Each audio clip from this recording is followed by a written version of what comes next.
Ce que vous allez découvrir a bouleversé des milliers de pèlerins rassemblés à Lourdes à la fin de l'été 2025. Lors de la récitation fervente du Saint-Rosaire devant la grotte de Massabielle, la présence de la Vierge Marie s'est manifestée par des guérisons soudaines, bouleversantes et inexpliquées, touchant les cœurs jusqu'aux médecins chargés d'observer les pèlerins. Ce moment sacré restera gravé dans la mémoire de tous ceux qui l'ont vécu. Des guérisons qui défient toute logique humaine. Ce jour-là, des vies ont basculé en un instant. Marie-Claire Boivin, institutrice retraitée de Lille, paralysée depuis 15 années par une polyarthrite rhumatoïde douloureuse et dévastatrice, s'est levée subitement, au moment même où résonnait l'invocation du Ave Maria. Ses jambes, enchaînées depuis trop longtemps par la maladie, se sont redressées comme libérées d'un carcan invisible. Plus tard, ce fut au tour de Pierre Moreau, un garçon de 12 ans atteint d'une leucémie en phase terminale, de retrouver miraculeusement ses forces au cœur de la procession au flambeau du 2 septembre. Son visage, pâle et fatigué, s'illumina d'une énergie nouvelle qui laissa sans voix ses parents et les médecins qui l'accompagnaient. Et que dire de frère Antoine-Marie de la Croix, religieux franciscain, dont la jambe paralysée depuis un grave accident l'empêchait de marcher normalement? Après avoir médité intensément les mystères douloureux, il se leva et avança d'un pas ferme, ses frères en larmes autour de lui. Mais les miracles ne se sont pas limités aux guérisons. Lors de cette même soirée, des témoins ont rapporté avoir vu des lumières mystérieuses danser au-dessus de la basilique du Rosaire. Ces phénomènes lumineux, d'une intensité surnaturelle, ont accompagné d'autres guérisons spontanées qui échappent à toute explication rationnelle. Lourdes, sanctuaire d'espérance. Les images recueillies, les témoignages vibrants et les documents médicaux consultés confirment une vérité que des générations entières connaissent. Lourdes demeure ce sanctuaire unique où la Mère de Dieu continue de manifester sa tendresse maternelle envers ses enfants blessés, malades et découragés. Lourdes. Ce nom résonne comme une promesse indestructible dans le cœur de chaque croyant français.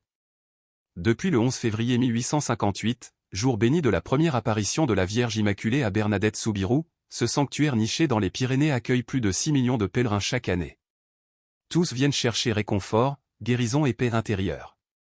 La Vierge Marie, que nous invoquons avec amour sous le titre de Notre-Dame de Lourdes, continue aujourd'hui encore d'intervenir d'une manière qui dépasse les frontières de l'entendement humain. Le rosaire, prière si chère à son cœur, demeure l'instrument privilégié de ces manifestations célestes. Chaque Je vous salue Marie devient un cri du cœur montant vers le ciel et ouvrant la porte aux grâces de l'Esprit.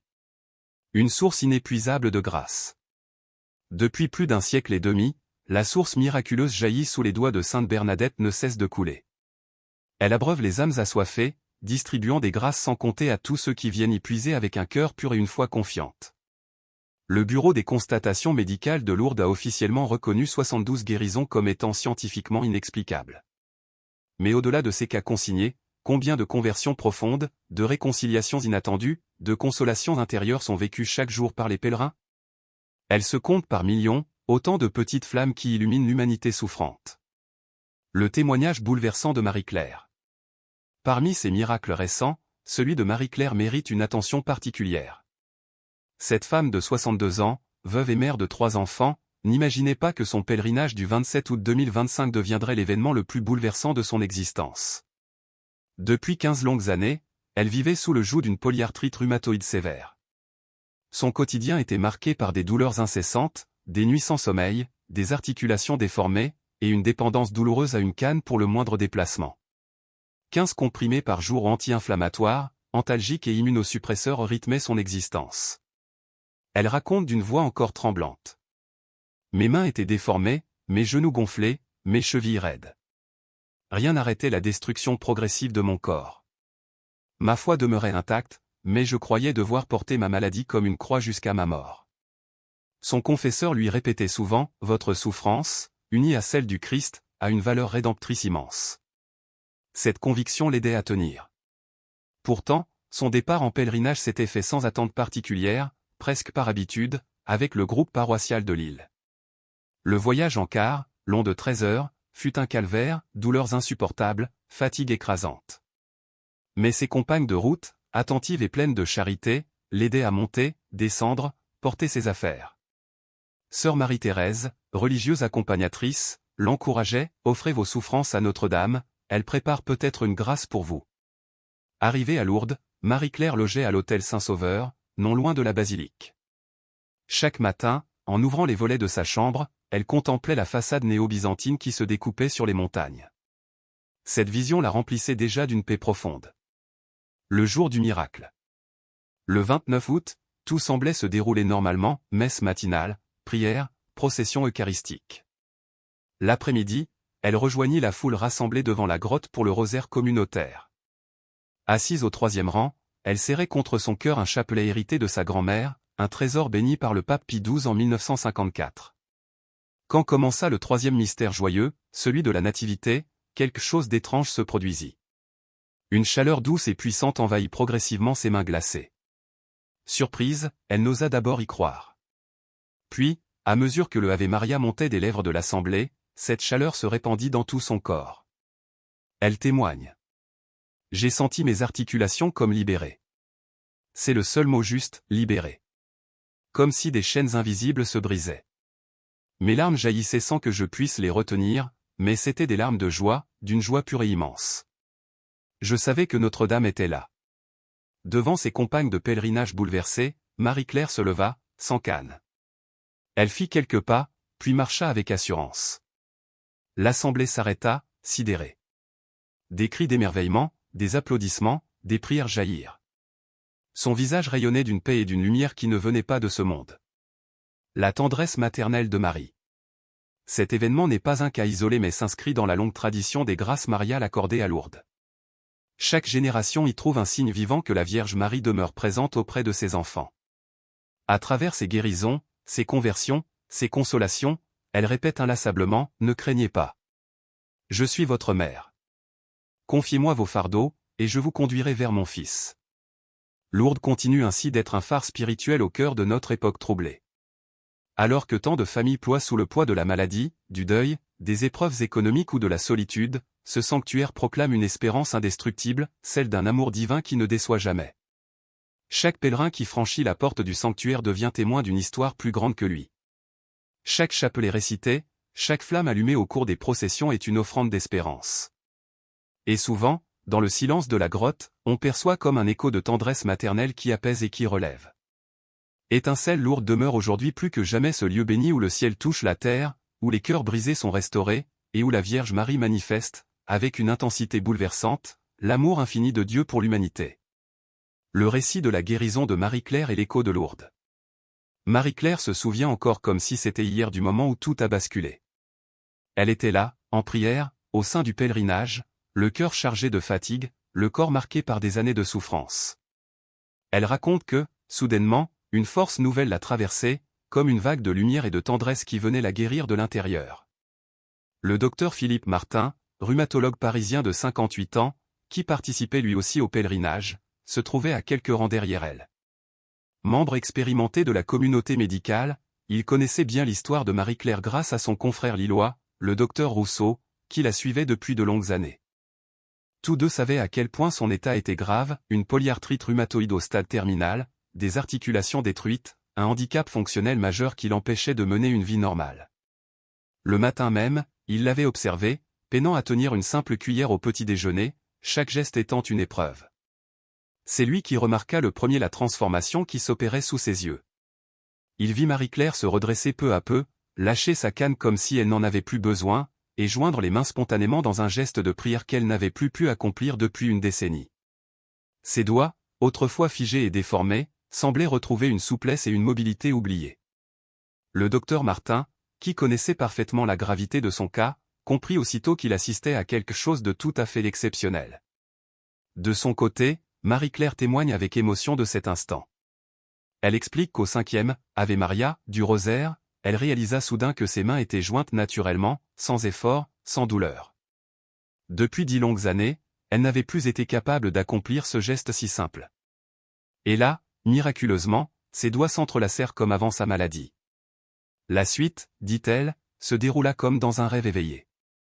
Elle se leva spontanément, sans réfléchir, sans s'appuyer sur sa canne. Ses jambes la portaient à nouveau, ses genoux pliaient sans douleur. Elle fit quelques pas vers la grotte, le cœur débordant de reconnaissance, et murmura à voix basse, « Merci, Notre-Dame, merci ». L'abbé présent interrompit la prière, bouleversé par la scène. Le docteur Martin, assisté d'un confrère belge également médecin, procéda immédiatement à un examen sur place. Le verdict fut sans appel, disparition complète des déformations articulaires, mobilité parfaitement rétablie, absence totale de douleur à la palpation et au mouvement. Le docteur Martin, avec plus de 40 années de carrière médicale derrière lui, confessa qu'il n'avait jamais vu un tel retournement. Jamais une régression aussi complète et soudaine d'une polyarthrite rhumatoïde avancée n'avait été constatée. Quelques jours plus tard, de retour à Lille, les examens approfondis confirmèrent ce que l'évidence montrait déjà. Le 2 septembre, le service de rhumatologie du CHU établit un constat médical, analyse sanguine redevenue parfaitement normale, radiographie ne révélant plus aucun signe d'inflammation ni de destruction osseuse. Les marqueurs biologiques, restés anormalement élevés pendant 15 ans, étaient redescendus aux valeurs habituelles. Le professeur Jean-Marie Rousseau, chef du service et médecin référent de Marie-Claire depuis le début de sa maladie, ne cachait pas son étonnement mêlé d'émotion. Il déclara « L'évolution est stupéfiante. Tous les paramètres sont redevenus normaux, l'examen clinique ne révèle plus rien. Scientifiquement, c'est inexplicable. » Pour Marie-Claire, l'explication était pourtant limpide, elle attribue sans réserve cette guérison fulgurante à l'intercession directe de Notre-Dame de Lourdes, qui a entendu la prière silencieuse de son cœur. Elle n'a pas répondu à mes mots, dit-elle, mais à mon cri intérieur, à cette souffrance muette que je portais depuis tant d'années. Elle m'a donné sa tendresse maternelle infinie. 8 jours après, Marie-Claire marchait de nouveau sans assistance. Elle avait repris toutes ses activités bénévoles auprès des personnes âgées de sa paroisse et témoignait partout de cette grâce extraordinaire. Depuis le 29 août, elle n'avait plus pris un seul médicament. Son médecin traitant, bouleversé, lui dit « Vous êtes la preuve vivante que les miracles existent encore. » Retour sur l'histoire sacrée de Lourdes. Pour saisir toute la portée spirituelle et historique de ce qui venait d'arriver à Marie-Claire, il faut se replonger dans l'histoire de Lourdes et des apparitions mariales qui, depuis plus de 160 ans, ont bouleversé la foi chrétienne. Tout commença le 11 février 1858, vers 2 heures de l'après-midi. Bernadette Soubirous, une humble fille de meunier âgée de 14 ans, se trouvait près de la grotte de Massabielle en compagnie de sa sœur Marie et d'une amie, Jean Abadi. Elle cherchait du bois mort pour aider leur famille pauvre. Ce jour d'hiver glacial allait marquer à jamais l'histoire de l'Église universelle. Bernadette raconta plus tard qu'en retirant ses bas pour traverser le Guève, elle entendit un bruit semblable à un coup de vent. Intriguée, elle leva la tête et aperçut, dans le creux du rocher, une dame vêtue de blanc. Celle qu'elle appellera Akero, cela, en dialecte bigourdan, portait une robe immaculée, une ceinture bleue et une rose jaune à chaque pied. La dame se signa lentement, invita Bernadette à l'imiter, puis récita silencieusement le chapelet que la jeune fille sortit de sa poche. C'était la première rencontre d'une série de 18 apparitions qui se succédèrent jusqu'au 16 juillet de la même année. Ces manifestations délivrèrent des messages d'une profondeur spirituelle saisissante, prier pour les pécheurs, accomplir des actes de pénitence, organiser des processions et bâtir une chapelle. Le 25 mars 1858, fête de l'Annonciation, eut lieu l'événement décisif. Pressée par le curé de Lourdes de demander son nom à l'apparition, Bernadette transmit la question. La dame répondit dans un français clair, « Je suis l'Immaculée Conception ». Cette affirmation dogmatique, d'une exactitude théologique parfaite, résonna comme une confirmation bouleversante, car 4 ans plus tôt seulement, le pape Pie IX avait proclamé solennellement ce dogme marial. Que cette déclaration vienne d'une jeune fille illettrée et sans instruction religieuse avancée frappa les esprits d'un sceau indélébile. Le 25 février, lors de la 9e apparition, un autre signe retentissant survint, l'eau de la source miraculeuse jaillit. L'apparition demanda à Bernadette de boire et de s'y laver. Au début, la fillette ne trouva qu'un peu de boue, mais en grattant la terre, l'eau claire se mit à couler, puis à jaillir avec abondance. Depuis ce jour béni, la source n'a jamais tari et fournit encore aujourd'hui près de 27 000 litres d'eau pure chaque jour. Les analyses scientifiques démontrèrent que cette eau ne possédait aucune propriété médicale particulière, elle contenait simplement les minéraux habituels des sources pyrénéennes, calcium, magnésium, bicarbonate. Pourtant, dès les premiers mois, les guérisons se multiplièrent de manière inexplicable. Ainsi, Louis Bourriette, un carrier de 54 ans rendu aveugle de l'œil droit par un accident survenu 2 ans plus tôt, recouvra instantanément la vue après avoir été en contact avec cette eau. Et ce n'était que le premier d'une longue série de prodiges qui allait se répandre dans le monde entier. De l'histoire au présent, un fil de grâce ininterrompu. Depuis ces apparitions, Lourdes est devenu un lieu universel de pèlerinage, de prière et d'espérance. Chaque année, des millions de pèlerins s'y pressent, porteurs de leur douleur, de leur fardeau, mais aussi de leur foi. Beaucoup repartent avec une paix intérieure, certains avec une guérison physique que la science peine à expliquer. Marie-Claire, en retrouvant soudainement la santé, s'inscrit dans cette longue lignée de témoins bouleversés par l'amour de Dieu manifesté à travers la tendresse de la Vierge. Elle rappelle à chacun que le miracle n'est pas seulement une rupture des lois naturelles, mais aussi et surtout une rencontre entre la misère humaine et la miséricorde divine. Son témoignage vibrant s'ajoute à des centaines d'autres recensés par le bureau médical de Lourdes, qui enquête avec rigueur et impartialité. Chaque guérison reconnue est soumise à une double expertise, scientifique et théologique. Et lorsque, comme dans le cas de Marie-Claire, tout s'accorde à révéler l'inexplicable, la foi s'en trouve fortifiée et l'espérance ravivée. Conclusion, un signe pour notre temps. Aujourd'hui, Marie-Claire marche d'un pas ferme, porte son histoire comme un flambeau et répète inlassablement, « La Vierge m'a entendu. Elle a regardé mon cœur et m'a relevé. » Elle est convaincue que ce don reçu n'est pas seulement pour elle, mais pour tous ceux qui doutent, qui souffrent, qui cherchent un signe de la présence de Dieu. L'histoire de Lourdes, commencée en 1858 avec une jeune fille pauvre et illettrée, continue d'éclairer le monde. Elle nous rappelle que, dans le silence d'une prière sincère, le ciel peut s'ouvrir et répondre par la grâce. Et que parfois, là où la science s'arrête, l'amour infini de Dieu prend le relais, apportant guérison et espérance. En ce 28 juillet 1858, une guérison bouleversa les esprits, en se lavant dans l'eau de la source nouvellement jaillie à Lourdes, une femme fut libérée de son mal. Le docteur Dozou, médecin officiel de la ville, examina personnellement cette transformation et en attesta le caractère complet, définitif et inexplicable par la science de l'époque. Peu de temps après, une autre grâce éclatante fut rapportée, Catherine Latapie, une mère de famille âgée de 38 ans, venue du petit village de Loubajac, souffrait depuis des années. 2 de ses doigts de la main droite, paralysés et déformés à la suite d'une lourde chute, la condamnaient à une incapacité douloureuse et humiliante. Le 1er mars 1858, après avoir plongé sa main dans l'eau de la grotte, elle retrouva aussitôt la mobilité parfaite de ses doigts. Une libération soudaine, totale, qui la remplit de larmes de joie et de gratitude. Cette guérison fut la première à être reconnue officiellement. Elle avait été constatée par plusieurs témoins de confiance, dont la parole ne pouvait être mise en doute. L'Église catholique, fidèle à sa prudence séculaire et à son exigence de rigueur, décida alors de mener une enquête canonique approfondie. Monseigneur Bertrand Sévère Laurence, évêque de Tarbes, constitua une commission d'investigation présidée par le chanoine Ribet, professeur de théologie au Grand Séminaire. Pendant 4 années, les experts recueillirent des témoignages, interrogèrent les témoins, et étudièrent les faits avec une minutie quasi-judiciaire. Finalement, le 18 janvier 1862, l'évêque rendit un jugement solennel, appelé à marquer l'histoire. Nous jugeons que l'Immaculée Marie, Mère de Dieu, est réellement apparue à Bernadette Soubirous, le 11 février 1858 et les jours suivants, au nombre de 18 fois, dans la grotte de Massabielle, près de la ville de Lourdes. Ces apparitions portent tous les caractères de la vérité. Les fidèles sont donc fondés à les croire certaines. Cette reconnaissance officielle déclencha un mouvement d'une ampleur inédite. Les foules commencèrent à affluer vers ce lieu béni. En 1864, déjà 50 000 pèlerins se pressaient devant la grotte. Moins de 10 ans plus tard, en 1873, le premier pèlerinage national français, organisé par les Assomptionnistes, rassembla 100 000 fidèles venus de toutes les régions de France pour honorer Notre-Dame de Lourdes. L'élan spirituel s'accompagna d'un déploiement architectural. En 1876, la basilique de l'Immaculée Conception fut consacrée, construite au-dessus même de la grotte, selon le souhait exprimé par la Vierge à Bernadette. Puis, en 1901, la basilique du Rosaire, d'inspiration néo-byzantine, ouvrit ses portes, vastes et lumineuses, pour accueillir des foules toujours plus nombreuses. Un siècle plus tard, en 1958, à l'occasion du centenaire des apparitions, une nouvelle œuvre colossale fut érigée, la basilique souterraine Saint-Pie, capable d'accueillir 25 000 pèlerins sous ses voûtes. Lourdes devenait peu à peu l'un des plus grands sanctuaires du monde.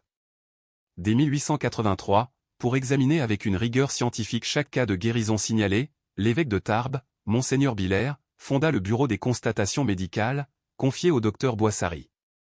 Cette institution unique au monde applique depuis plus de 140 ans les critères les plus stricts de la science pour authentifier les guérisons inexpliquées. Parmi des milliers de dossiers examinés, seuls 72 furent reconnus comme scientifiquement inexplicables et, après discernement ecclésial, déclarés miraculeux. La plus récente reconnaissance officielle remonte au 16 avril 2025, une Italienne, Antonietta Tarraco, fut reconnue guérie d'une sclérose latérale primitive contractée 16 ans plus tôt. Cette tradition ininterrompue, qui s'étend désormais sur plus d'un siècle et demi, explique pourquoi les événements extraordinaires de septembre 2025 s'inscrivent avec une étonnante cohérence dans l'histoire continue de ce lieu béni. À travers les générations, Notre-Dame de Lourdes manifeste sa présence maternelle, avec la même tendresse, la même pédagogie divine, la même délicatesse que lors des temps de Sainte Bernadette.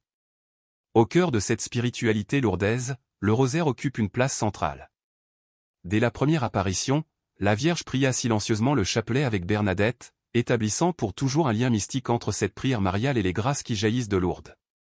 Le chapelet n'est pas seulement une récitation mécanique, mais une communion intime avec le ciel, une corde spirituelle reliant la terre à l'éternité.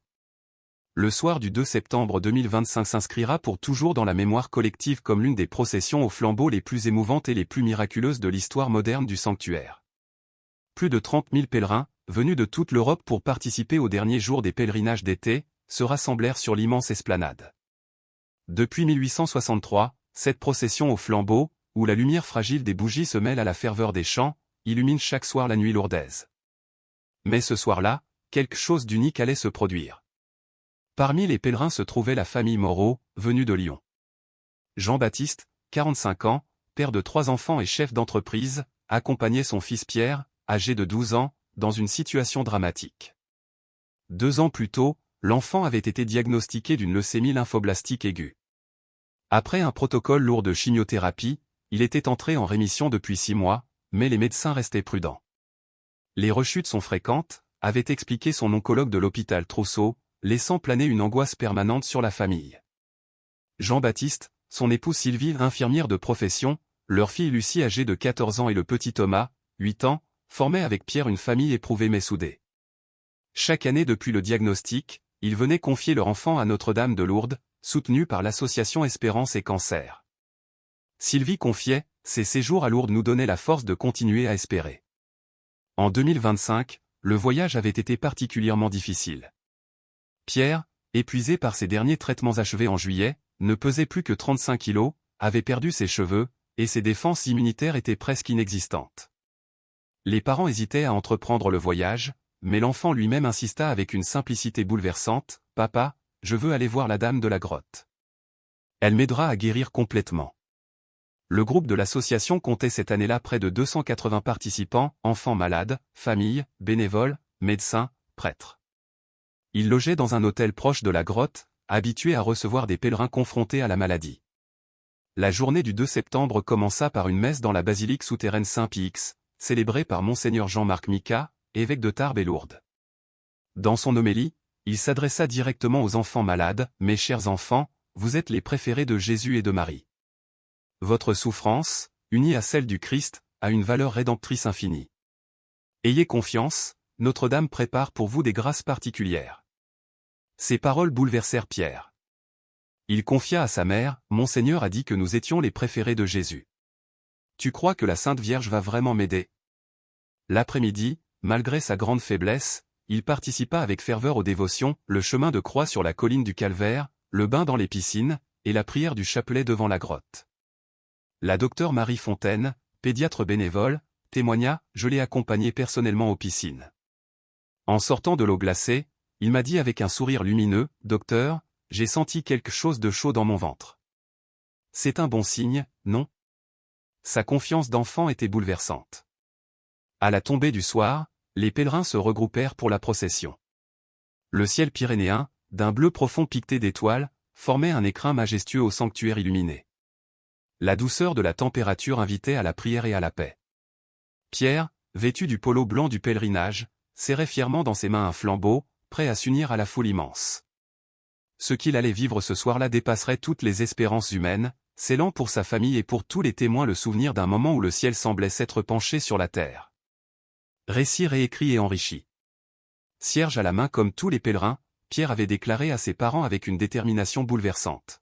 « Je veux marcher tout seul. » Ces quelques mots résonnaient comme une affirmation de courage et d'espérance, bien plus forte que son âge et sa maladie. Peu après, il ajouta avec une voix claire.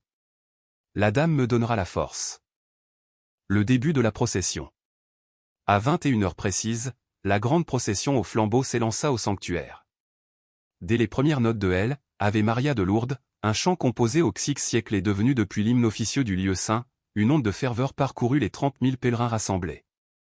La mélodie, portée par des milliers de voix, s'éleva dans la nuit pure des Pyrénées avec une puissance saisissante. Chaque participant tenait un cierge allumé.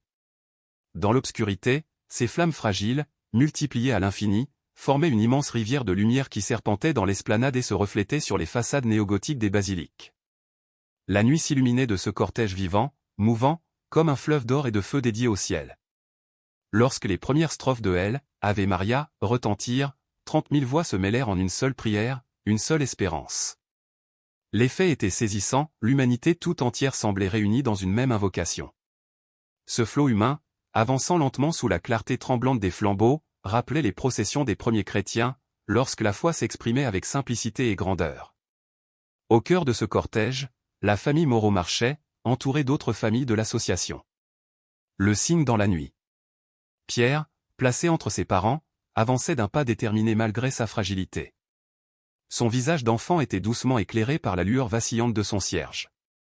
Il murmurait à voix basse les prières qu'il connaissait par cœur, comme un secret confié à la nuit.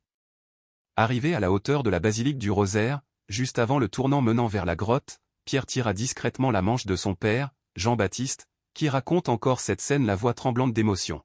« Papa, regarde au-dessus de nous », dit-il en levant son cierge vers le ciel. Jean-Baptiste leva les yeux. Ce qu'il aperçut alors resta gravé dans sa mémoire pour toujours. Au-dessus de la basilique, une lumière inouïe se déployait. Douce, dorée, plus éclatante que la lune, elle semblait jaillir du cœur même de l'édifice, mais s'étendait aussi bien au-delà, comme un manteau protecteur. Cette clarté n'éblouissait pas, elle enveloppait, elle apaisait, elle se faisait tendresse maternelle suspendue dans le ciel nocturne. Le témoignage des témoins. Cette vision surnaturelle ne passa pas inaperçue. Sœur Marie-Thérèse de l'Assomption, hospitalière à Lourdes depuis 30 ans, habituée à tous les jeux de lumière du sanctuaire, confirma. « J'ai immédiatement vu cette lumière. Elle n'avait rien de commun avec nos éclairages habituels. C'était une clarté d'une douceur bouleversante, presque palpable. » De nombreux pèlerins s'arrêtèrent, saisis, le cœur battant devant ce phénomène céleste. Michel Dubost, hospitalier depuis 20 ans et responsable de l'organisation, témoignait aussi. En 20 années de procession, je n'avais jamais observé une telle lumière. Elle semblait vivante, comme un cœur maternel qui bat. J'ai tout de suite pensé à une manifestation mariale. C'est précisément à ce moment que l'événement extraordinaire se produisit. Le miracle. Pierre chancela. Il s'affaissa doucement dans les bras de son père. Jean-Baptiste, inquiet, pensa d'abord à un malaise dû à la fatigue ou à la foule. Mais en regardant son fils, il comprit aussitôt qu'il ne s'agissait pas d'un simple évanouissement. Le visage de l'enfant rayonnait. Une paix profonde, une sérénité indicible s'y lisait, comme si une lumière intérieure l'illuminait. Puis Pierre rouvrit les yeux et prononça d'une voix claire des paroles inoubliables. « Papa, maman, je suis guéri. La dame en blanc me l'a dit. Elle était dans la lumière, elle m'a souri, et je n'ai plus mal nulle part. » Le constat médical. Le docteur Isabelle Fournier, oncologue pédiatrique à l'hôpital Necker de Paris, participait au pèlerinage. Alertée immédiatement par Sylvie Moreau, qu'elle connaissait professionnellement, elle examina l'enfant sur place. Elle se souvenait encore. La veille, j'avais observé chez Pierre tous les signes cliniques d'une leucémie persistante, pâleur extrême, fatigue, ganglions palpables au cou et sous les aisselles. Et soudain, sous mes yeux, l'enfant présentait tous les signes d'une rémission complète, teint coloré, énergie retrouvée, disparition totale des adénopathies. Le cortège continua dans une atmosphère transformée. Chaque dizaine du chapelet fut médité dans un silence religieux, ponctué par les cantiques mariales repris d'une seule voix par les 30 000 pèlerins. Les « Ave Maria », chargés d'émotion et de gratitude, résonnaient comme jamais. Une ferveur inégalée. Marguerite Bonnefoy, 78 ans, pèlerine fidèle depuis 50 ans, en témoigne encore. Je n'avais jamais ressenti une telle ferveur. Chaque chant semblait porté par une force mystérieuse qui nous dépassait. Beaucoup pleuraient, mais c'étaient des larmes de joie et de reconnaissance. La procession s'acheva, comme toujours, devant la grotte de Massabielle, par la bénédiction du Saint-Sacrement. Mais ce soir-là, personne ne voulait quitter le lieu. Le silence recueilli dura près d'1 heure encore. Jean-Baptiste se souvient. Nous sommes restés là, immobiles, comme suspendu hors du temps. Pierre, agenouillé sur les pavés humides, les mains jointes, répétait sans se lasser. « Merci, Notre-Dame, merci. » Il rayonnait littéralement. La confirmation. Dès le lendemain matin, des examens furent réalisés à l'hôpital de Tarbes, puis confirmés quelques jours plus tard à Lyon. Les résultats étaient sans appel, plus aucune trace de cellules cancéreuses. Le docteur Fournier, stupéfaite, déclarait: « En 25 ans de carrière, je n'avais jamais vu une guérison si soudaine et totale. Tous les marqueurs biologiques sont redevenus normaux en moins de 48 heures. C'est médicalement inexplicable. » Le professeur Delon, oncologue référent de Pierre à Lyon, confirmait après un examen approfondi. Disparition complète des cellules leucémiques, normalisation totale du système immunitaire. Cette évolution défie tout ce que la médecine connaît. Les paroles de l'enfant. Pierre, dans la simplicité et la pureté de ses 12 ans, résumait ainsi son expérience. Pendant la procession, j'ai vu la dame en blanc dans la lumière. Elle m'a souri et m'a dit que j'étais guéri. Elle m'a aussi demandé d'aider les autres enfants malades quand je serai grand. C'est ce que je ferai, je le promets. Une soirée historique. La soirée du 2 septembre 2025 restera gravée comme l'un des témoignages les plus éclatants de la tendresse maternelle de Notre-Dame de Lourdes. Ce miracle s'inscrivait dans la tradition séculaire des processions au flambeau, où des milliers de cœurs battent à l'unisson dans la prière. Le lendemain, l'atmosphère du sanctuaire restait imprégnée de la grâce de cette nuit. Les pèlerins, le visage transfiguré, échangeaient à voix basse leurs impressions. On avait le sentiment que le ciel lui-même avait touché la terre, et que personne n'en sortirait indemne. Dans ce climat mystique, les témoignages se succédèrent, chacun portant la trace de l'indicible. Mais tous s'accordaient, ils avaient été témoins d'un moment où l'éternité avait effleuré le temps, où l'amour maternel de Marie s'était manifesté avec éclat pour guérir, consoler et redonner espérance. Le miracle de Lourdes, l'histoire bouleversante de frère Antoine-Marie. Antoine-Marie de la Croix, religieux franciscain de 38 ans appartenant à la communauté Saint-François de Marseille, accompagnait depuis le 30 août un groupe de 32 pèlerins en situation de handicap dans le cadre du pèlerinage organisé par l'Hospitalité Notre-Dame de Lourdes-Provence. Cet homme de foi, déjà éprouvé par la vie, n'était pas là pour chercher une guérison personnelle, mais pour servir, soutenir et aimer. Pourtant, ce voyage allait marquer à jamais son existence et celle de tous ceux qui avaient eu la grâce de l'accompagner. Un religieux marqué par l'épreuve. Frère Antoine-Marie se déplaçait lui-même avec de grandes difficultés. 15 ans auparavant, un terrible accident de moto avait bouleversé sa vie. Le choc, survenu un 15 août alors qu'il revenait d'un pèlerinage à Notre-Dame de la Garde, l'avait laissé grièvement blessé. Percuté de plein fouet par un chauffard, il avait subi une fracture ouverte du fémur droit, une section partielle du nerf sciatique, 6 longs mois d'hospitalisation et 2 années de rééducation intensive. Les médecins, sans détour, lui avaient annoncé « Vous garderez des séquelles à vie ». Depuis ce jour, il avançait en boitant, s'appuyant sur une canne orthopédique, prisonnier d'une douleur permanente et de séquelles neurologiques lourdes. Pourtant, jamais il ne s'était laissé enfermer dans le désespoir. Au contraire, cette épreuve, loin de briser sa vocation, l'avait renforcé.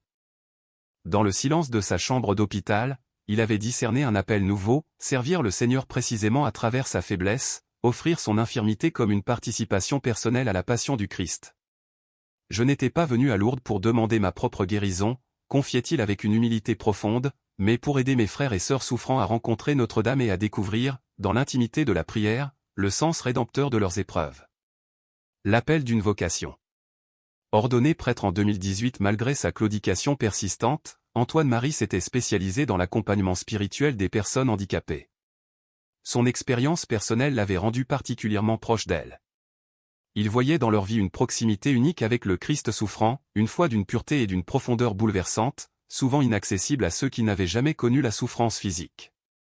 Pour lui, comme pour saint François d'Assise, ce que vous êtes devant Dieu, vous l'êtes et rien de plus. Son infirmité était devenue sa voie de sainteté, son offrande quotidienne. Un pèlerinage habité de foi. Le groupe qu'il guidait cette année-là rassemblait des pèlerins venus de Marseille, d'Aix, de Toulon ou encore d'Avignon. Parmi eux, certains étaient paraplégiques, d'autres tétraplégiques, certains souffraient de déficiences intellectuelles, d'autres étaient malvoyants ou malentendants. Quelques-uns participaient pour la première fois à un tel pèlerinage, d'autres revenaient fidèlement chaque année. Tous portaient dans leur cœur une même soif, rencontrer Notre-Dame dans la grotte bénie de Massabielle. À ses côtés, sœur Marie-Paul du Sacré-Cœur, religieuse hospitalière de 52 ans, co-dirigeait le pèlerinage. Elle se souvenait de l'atmosphère unique de ce groupe, frère Antoine-Marie rayonnait d'une joie communicative malgré ses difficultés à se déplacer. Voir ce jeune prêtre, lui-même marqué dans sa chair, se pencher avec douceur pour aider des pèlerins encore plus lourdement handicapés que lui, c'était contempler la charité fraternelle à l'état pur. La prière à la grotte. Le 3 septembre, après une messe matinale célébrée dans la crypte, le groupe se réunit à 10h30 devant la grotte de Massabielle pour réciter ensemble le rosaire, selon une tradition solidement ancrée dans leur pèlerinage annuel. Ils étaient environ 50, formant un demi-cercle irrégulier face à la niche rocheuse où la statue immaculée de Notre-Dame de Lourdes veille depuis tant d'années. 20 des pèlerins se trouvaient en fauteuil roulant, d'autres avançaient à l'aide de cannes ou avec un chien guide. Cette assemblée bigarrée, marquée par la souffrance et la fragilité, offrait un spectacle d'une intensité spirituelle saisissante. On sentait dans l'air une foi pure, désarmée, totale. Ils avaient choisi de méditer les mystères douloureux du rosaire, qui résonnaient particulièrement dans le cœur de ceux qui, chaque jour, connaissaient la souffrance dans leur chair. L'agonie de Jésus au jardin des Oliviers, sa flagellation, son couronnement d'épines prenait pour eux une dimension concrète, presque palpable. Frère Antoine-Marie dirigeait la prière d'une voix claire et posée, rythmée par les réponses ferventes de l'assemblée. Au nom du Père, et du Fils, et du Saint-Esprit, avait-il commencé, traçant lentement le signe de croix sur son corps fatigué. Nous confions ce rosaire à Notre-Dame de Lourdes, afin qu'elle intercède pour tous nos frères souffrants. La paix avant le miracle. Les dizaines s'enchaînèrent dans une atmosphère de recueillement exceptionnel. Les pèlerins priaient avec ardeur, leur regard tourné vers la Vierge. Claire Martineau, aide-soignante bénévole, observait attentivement le religieux, j'admirais sa sérénité. Sa façon de s'appuyer sur sa canne tout en animant la prière témoignait d'une paix profonde, d'une acceptation totale de sa condition.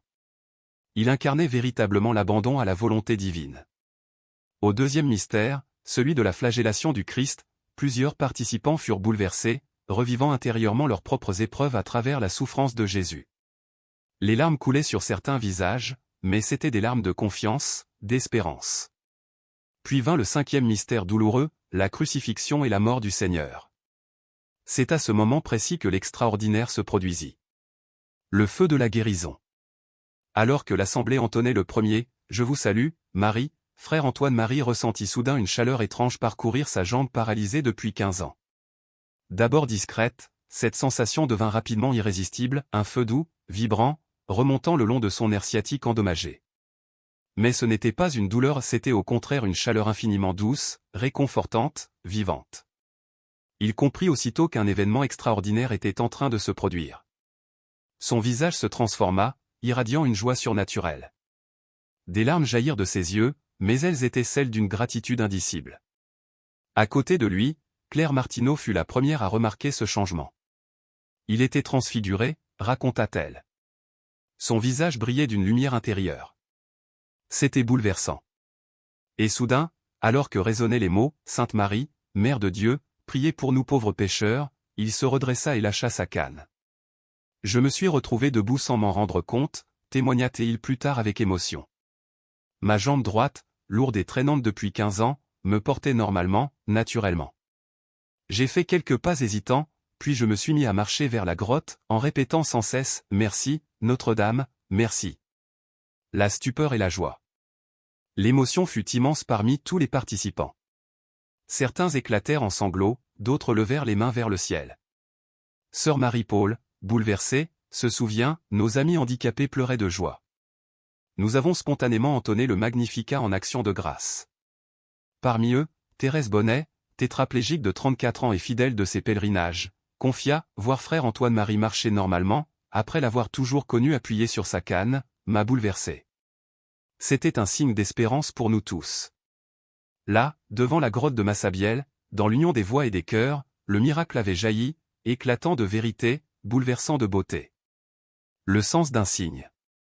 Pour frère Antoine-Marie, cette guérison n'était pas une récompense individuelle, mais un signe pour tous, ce miracle ne m'était pas destiné à moi seul.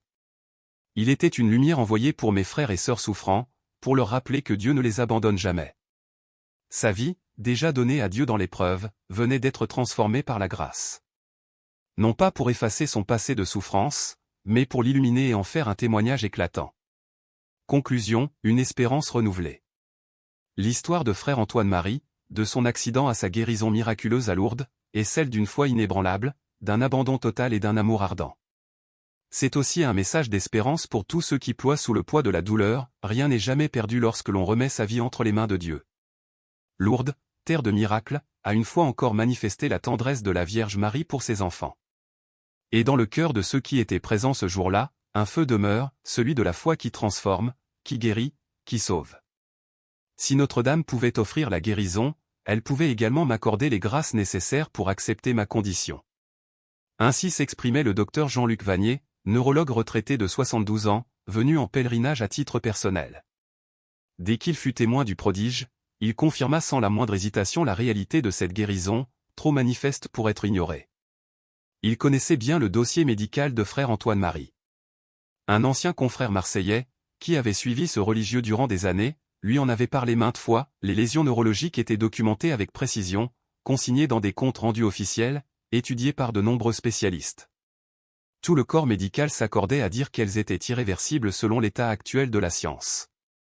Pourtant, ce que ses yeux contemplaient défiait toute logique, le jeune franciscain marchait désormais d'un pas régulier, assuré, débarrassé de toute boiterie.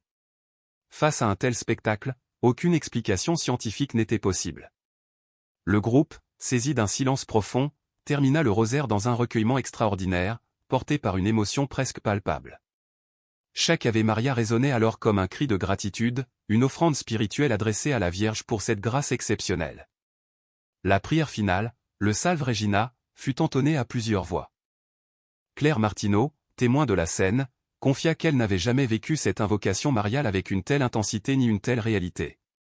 Les paroles antiques, chantées au fil des siècles par des générations de croyants, semblaient soudain vibrer d'une puissance nouvelle, comme si le ciel tout entier se penchait sur cette assemblée bouleversée. Salve Regina, Mater Misericordiae. Vita, Dulcedo, et Spes Nostra, salve. Ces mots séculaires prenaient, ce jour-là, une résonance prophétique. Le miracle venait de s'accomplir, et chacun avait la sensation d'avoir été témoin d'un événement destiné à traverser les âges. L'après-midi même, frère Antoine-Marie, dans un élan spontané, se rendit aux piscines de Lourdes. Il désirait exprimer sa reconnaissance à la Mère de Dieu en renouvelant symboliquement son baptême. En s'immergeant dans l'eau de la source, il voulait dire « merci » d'une manière personnelle, humble et profondément sincère. L'émotion partagée par tous ceux qui l'accompagnaient était immense. Mgr Michel Dubost et les hospitaliers présents rapportèrent que l'atmosphère des piscines ce jour-là n'avait rien de comparable à ce qu'ils avaient connu. Ils virent ce jeune prêtre, qui le matin même boitait douloureusement, descendre les marches sans effort, d'un pas normal, le visage inondé de larmes de joie. Tous, spontanément, se mirent à prier. Ce moment resta gravé comme une véritable épiphanie collective. 3 jours plus tard, les examens neurologiques complets réalisés à l'hôpital de la Timone à Marseille confirmèrent ce que la foi avait déjà reconnu, la guérison était totale et inexpliquée. Les médecins constatèrent la disparition complète des lésions qui paralysaient sa jambe droite depuis 15 ans. Les fibres nerveuses sectionnées s'étaient régénérées, la motricité et la sensibilité avaient été restaurées. Le professeur Alain Destrebec, chef du service de neurologie et spécialiste de renommée, suivait frère Antoine depuis des années. Sa déclaration fut sans équivoque, en 40 ans de carrière, c'est la première fois que j'observe une régénération nerveuse si massive et si rapide. Les images IRM montrent une reconstruction parfaite des voies nerveuses. Scientifiquement, cela est impossible. Pour frère Antoine-Marie, il n'y avait pas de doute, cette guérison extraordinaire venait de l'intercession directe de Notre-Dame de Lourdes, durant la récitation du rosaire. Avec une humilité bouleversante, il affirma, « La Vierge Marie a voulu, à travers mon cas si indigne, manifester sa sollicitude maternelle pour tous nos frères et sœurs handicapés. Elle m'a guéri non pour ma seule consolation, mais afin que je puisse les servir encore mieux, avec davantage d'énergie et de disponibilité. » Depuis ce jour béni, le jeune franciscain a intensifié son ministère auprès des personnes handicapées. Il organise désormais des pèlerinages mensuels à Notre-Dame de la Garde et anime des retraites spirituelles adaptées, cherchant sans relâche à offrir réconfort et espérance à ceux que la souffrance isole. « Mon handicap m'avait rapproché d'eux », explique-t-il. « Ma guérison ne m'en éloigne pas. Au contraire, je peux maintenant témoigner que rien n'est impossible à Dieu. » Ce témoignage bouleversant illustre de manière saisissante combien, après plus de 160 ans, le rosaire demeure à Lourdes le lieu et le temps privilégié où la Vierge manifeste ses grâces les plus éclatantes.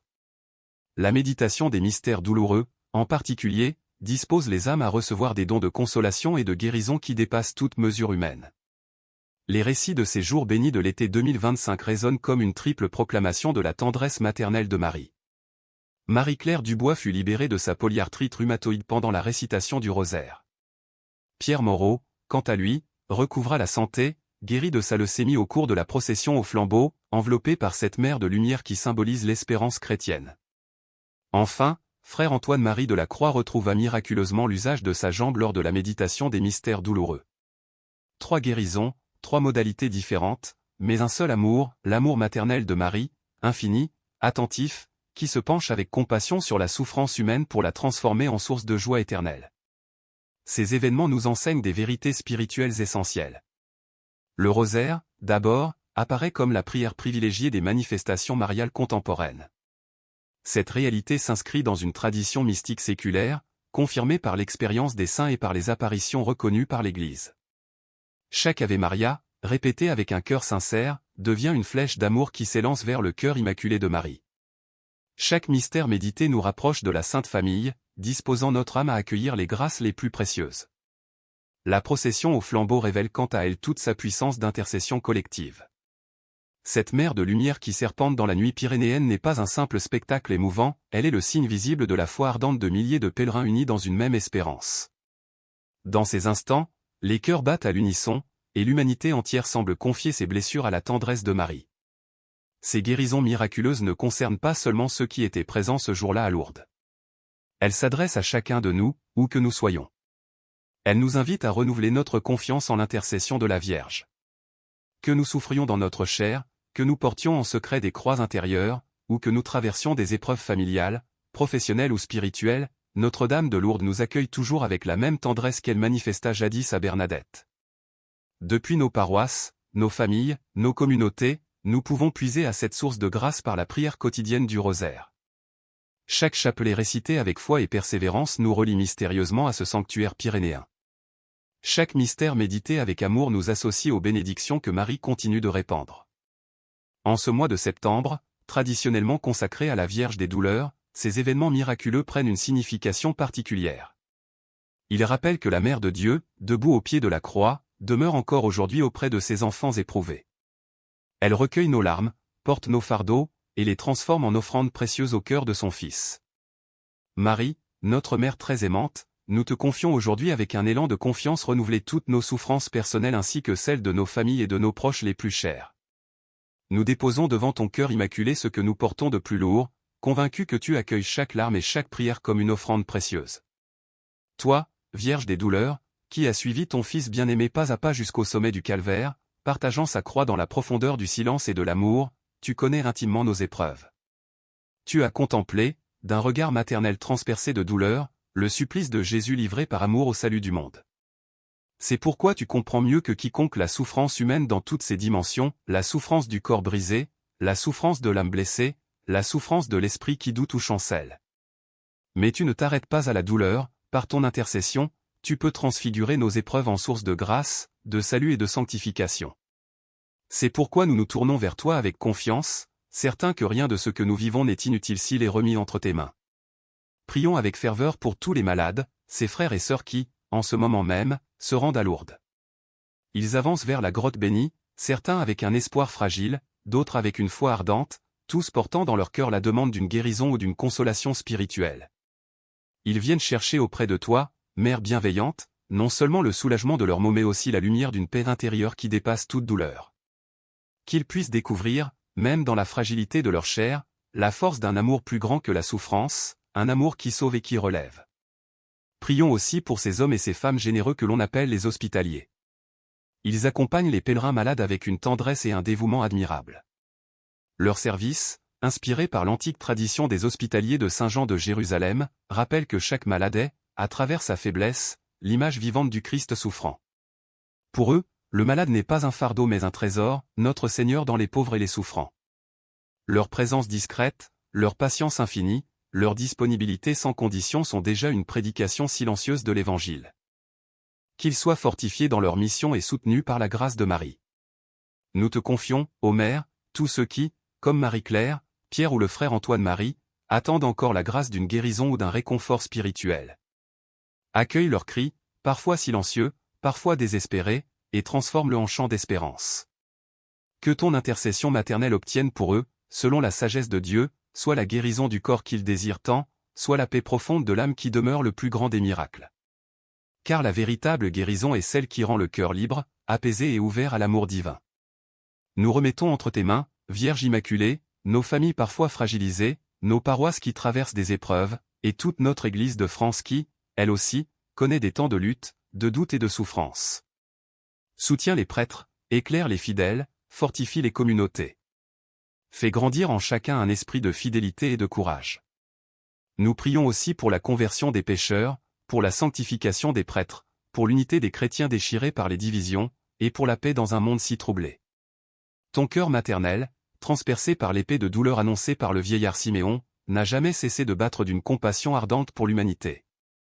Aujourd'hui encore, il compatit à nos blessures les plus secrètes et les transforme mystérieusement en source de grâce pour l'Église tout entière. Ta souffrance partagée avec celle de ton Fils est devenue un canal de bénédiction. C'est pourquoi nous croyons que nos larmes, unies aux tiennes, ne sont jamais vaines, elles deviennent des semences de vie nouvelle. En ce mois de septembre, temps liturgique consacré à la mémoire de tes douleurs, nous voulons renouveler notre engagement à prier chaque jour le Saint-Rosaire. En famille, en paroisse, en communauté, ce chapelet, si humble en apparence, déploie une puissance spirituelle incommensurable. Mystérieusement, il nous unit aux grâces de Lourdes et nous ouvre aux fruits de la rédemption. Chaque Ave Maria murmuré est comme une pierre lumineuse posée sur le chemin de notre sanctification. Ô Notre-Dame de Lourdes, santé des malades et consolatrice des affligés, continue de manifester ta sollicitude maternelle pour tous tes enfants. Ne permets pas que nous nous découragions devant les épreuves, mais aide-nous à grandir dans la foi qui illumine, dans l'espérance qui relève et dans la charité qui transforme le monde. Nous voulons suivre ton exemple à travers la figure humble et lumineuse de Sainte Bernadette. Elle a su abandonner toute sa vie entre tes mains avec cette simplicité d'enfant qui ouvre grand les portes de la grâce. Par elle, nous apprenons qu'il n'est pas nécessaire d'accomplir des œuvres grandioses pour plaire à Dieu, il suffit de se donner entièrement, avec humilité et confiance. Et dans nos communautés d'aujourd'hui, les grâces extraordinaires de Lourdes continuent de rayonner bien au-delà du sanctuaire. Des paroisses entières s'organisent pour célébrer des neuvaines de prière en union mystique avec la grotte de Massabielle. Ces temps de supplication fervente deviennent des foyers de lumière qui réchauffent les cœurs refroidis et rassemblent les âmes dispersées. Nous recueillons aussi les témoignages bouleversants de familles transformées par la récitation fidèle du chapelet. Certaines, écrasées par des épreuves humaines insurmontables, ont retrouvé une force intérieure nouvelle simplement en s'unissant à la prière de Marie. D'autres, dans la monotonie du quotidien, ont découvert une joie insoupçonnée, celle qui vient de la présence discrète mais réelle de la Vierge dans leur maison. Le rosaire, en apparence répétitif, devient alors une respiration profonde, un souffle d'éternité dans les heures les plus ordinaires. Que la Vierge Immaculée vous bénisse et vous garde tous dans sa tendre protection. Qu'elle vous accorde, selon vos besoins, les grâces nécessaires pour votre sanctification et celle de vos proches. Son amour maternel n'a pas de limite, il veille sur chaque enfant, éclaire chaque chemin, relève chaque chute. Oui, que son amour vous accompagne chaque jour, vous conduisant pas à pas sur la route de la sainteté. Et quand les ténèbres se font plus denses, qu'elle soit pour vous cette étoile lumineuse qui ne s'éteint jamais, rappelant que le dernier mot appartient toujours à la vie, à la joie et à l'amour. Amen.